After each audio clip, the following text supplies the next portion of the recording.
Our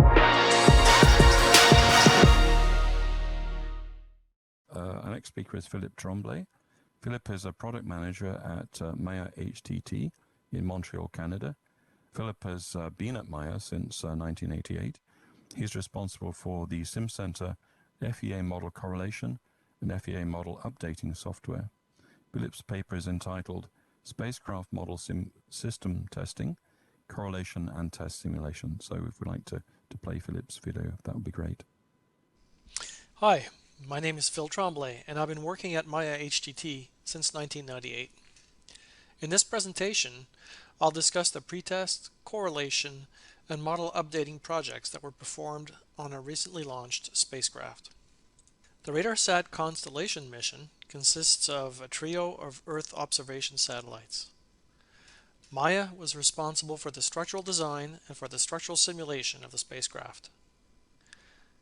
These were launched in June 2019 atop a Falcon 9 rocket. Engineers are often asked, how do you know that your analysis model is accurate? The answer depends on the structure's heritage, the team's experience, as well as its skill at modeling complex assemblies.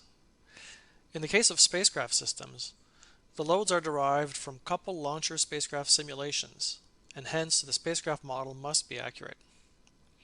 It's often required to integrate dynamic testing into the development plan on either a prototype, the first flight structure, or a combination of both. So then, how to prescribe a cost-effective dynamic test? If the test article is the flight structure, the test must be quickly performed with as little instrumentation as possible. Next comes the question, how do you compare simulation and test? We define goals or requirements for quantitative correlation of the target modes, and we also define key parameters of the comparison. Finally, if the correlation requirements aren't met, we need to update the FEM to align it with reality. Here, the engineer's knowledge is leveraged to guide the software in determining the changes to the FEM. SimCenter 3D FE model correlation encourages a process and offers tools that help answer these questions. Starting with pretest, which ensures test quality and helps to speed up the test setup by determining sensor and exciter locations and directions, which are shared with a test engineer. As the test is carried out and data becomes available, we begin evaluating the correlation with analysis. Often, many sets of test data are generated. Finally, model updating can be performed. The goal of the RCM modal test was to produce an updated spacecraft FEM for Falcon 9 couple loads analysis. In the absence of fidelity requirements, we propose the following goals for correlation of the target modes using the updated FEM. Cross-orthogonality with diagonals greater than 0.8 and off-diagonals smaller than 0.2. Mode pair frequency differences inferior to 5%. The following target modes were identified. Fundamental spacecraft lateral and thrust modes. These modes contain lots of effective mass and are responsible for the maximum stresses in the primary structure. Secondary spacecraft lateral modes. Fundamental SAR antenna modes. The SAR antennas are the two large panels on each side of the spacecraft in the stowed configuration. Next, we define the locations and the orientations of the sensors, in this case accelerometers, such that the target modes can be distinguished. There are locations at which measurements are mandatory for contractual or technical reasons. These define so-called initial sensors. Optionally, we can add locations at which we expect large displacements that result in good shape animations. We then define candidate locations and directions. We filter out degrees of freedom with little response over all the target modes and define geometrically distributed subsets of accessible locations. In some areas, like on the interface adapter, it's difficult to align sensors with the global axes, and so the software automatically computes the local normal direction.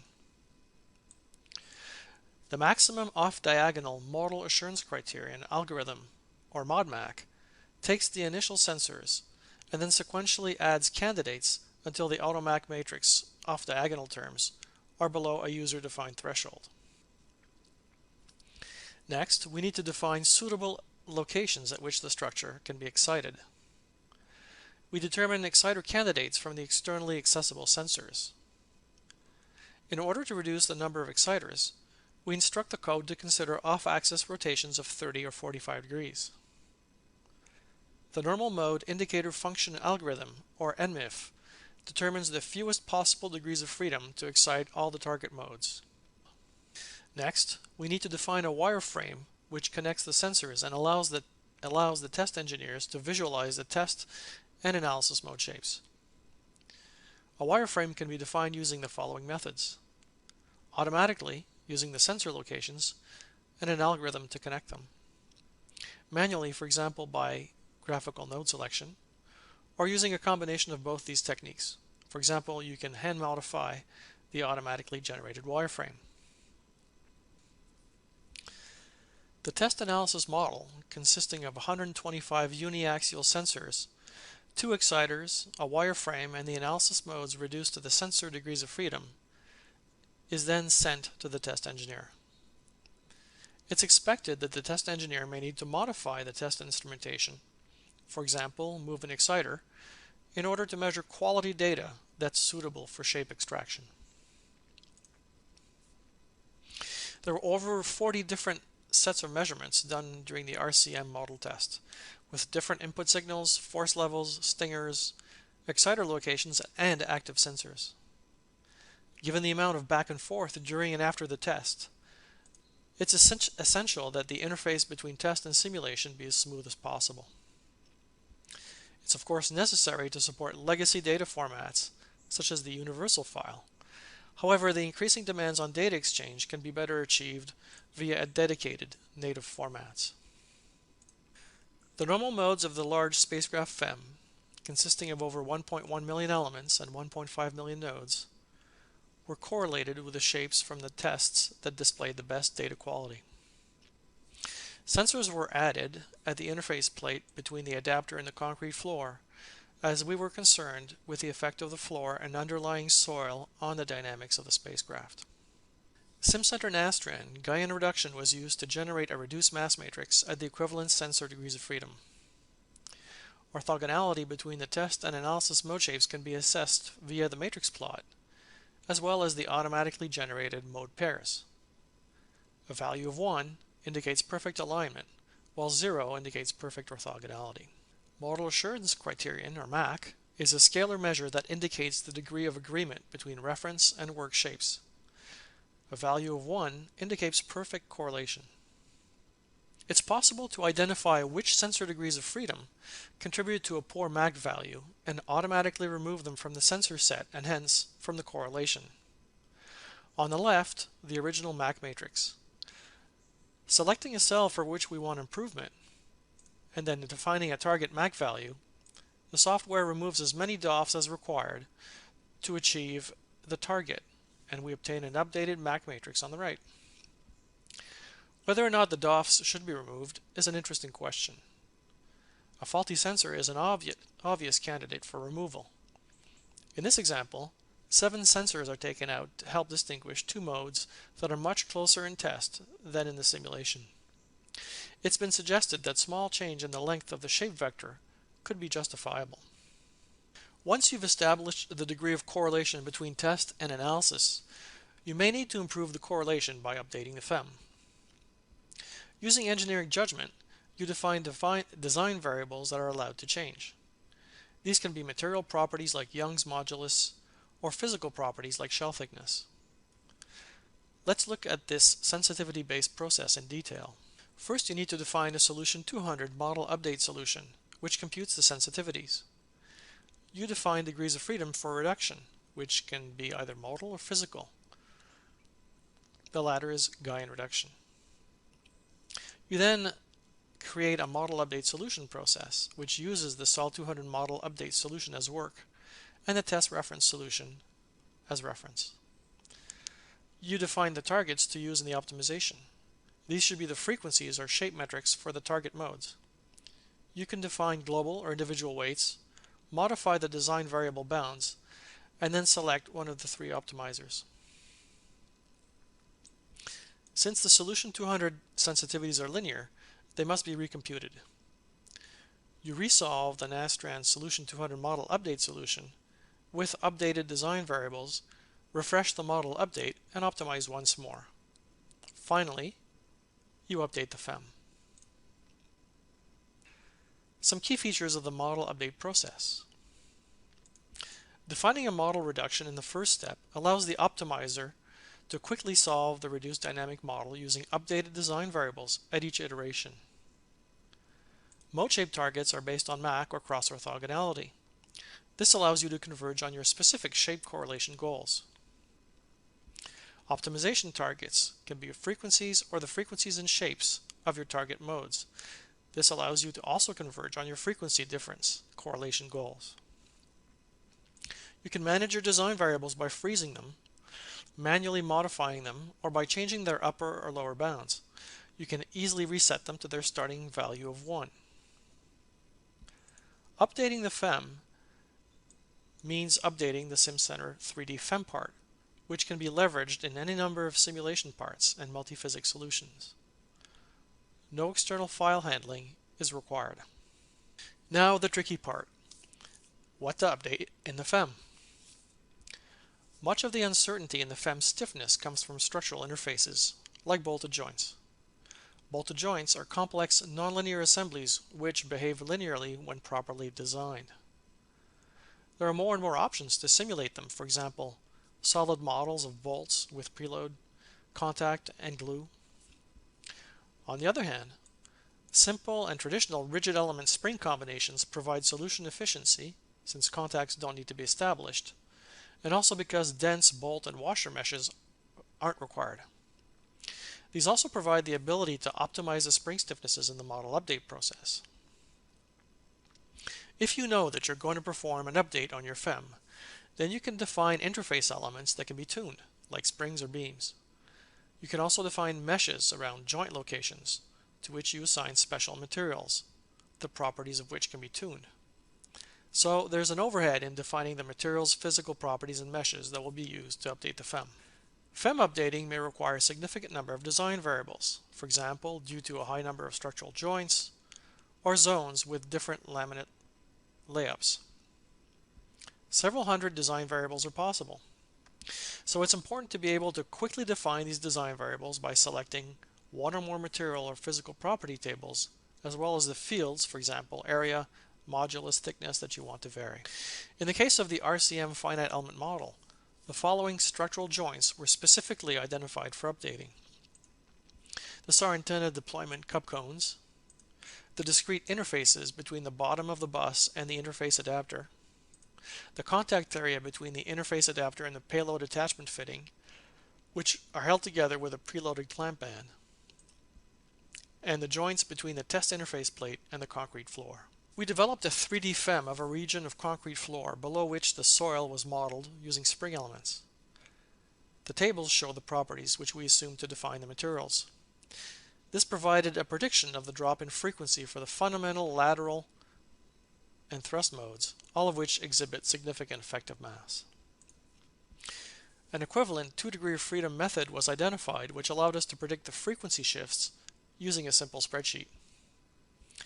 Aside from the higher than expected test analysis frequency difference for the fundamental modes, a strong indication of soil participation was the unusually high damping that was measured.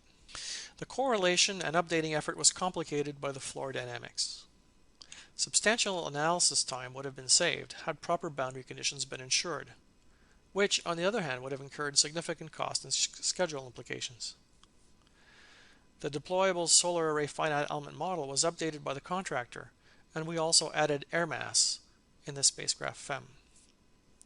The final correlation metrics are shown here. We achieved 5% frequency difference goal for all the target modes, which are shown with yellow shading. The final test analysis cross orthogonality matrix has one diagonal value below the goal of 0.8 and 3 off diagonals above the goal of 0.2. The following simulations were performed with the updated FEM. A notched harmonic base excitation to define the notches and predict the response of the spacecraft during the protoflight qualification sign test. Thermoelastic distortion.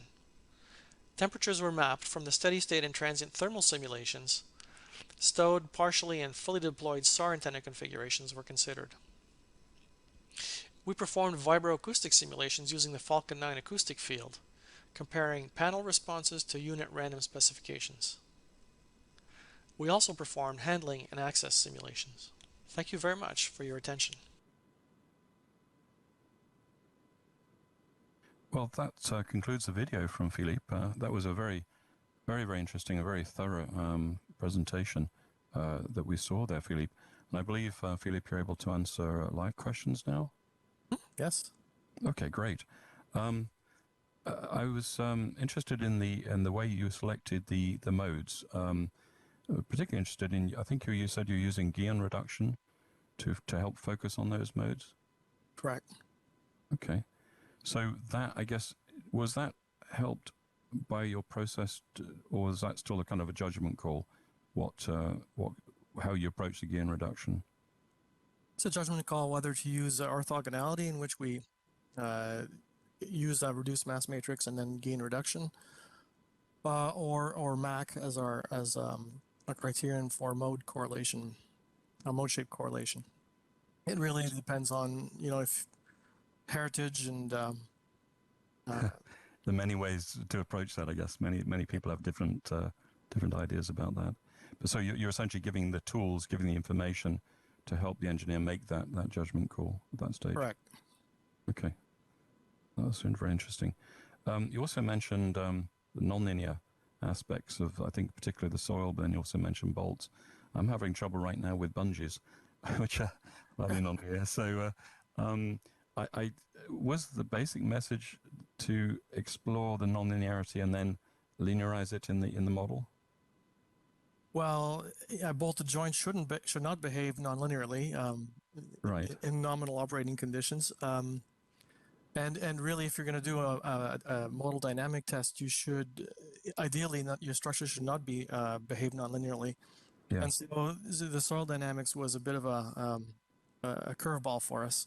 That's more analogous to the bungee, I think, isn't it? Than yes. The bolt. Yeah.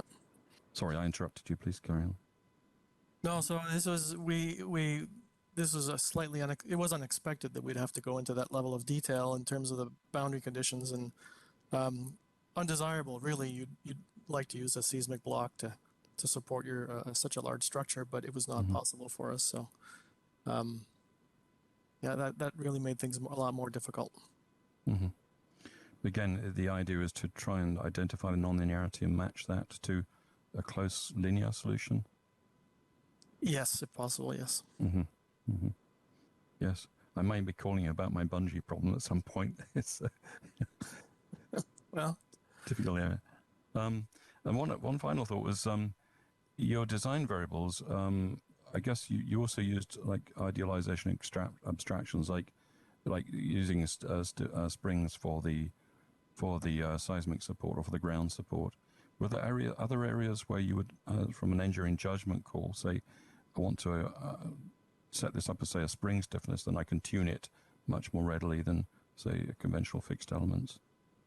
absolutely. Any joint it will give a source of error in an assembly, and so not just springs, but also shell elements around the flange, around bolts or rivets, or glued joints.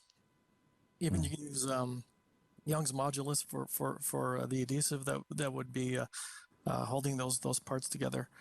And then you can let the optimizer really work on the design variable without constraining it too much, because that you're not too concerned about the physical significance of the property that you're tuning.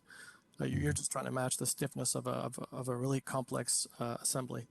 Mm-hmm. So anybody using your tool should come to that with a good understanding of these kind of more abstract levels of idealization and the advantages of those. Yes, and when you have a large models, large FE models, sometimes you must use idealizations. Otherwise, you're not going to have solution times that are realistic. So, absolutely. Okay, well, thank you. Thanks again for your presentation, Philip. It was very, very interesting indeed.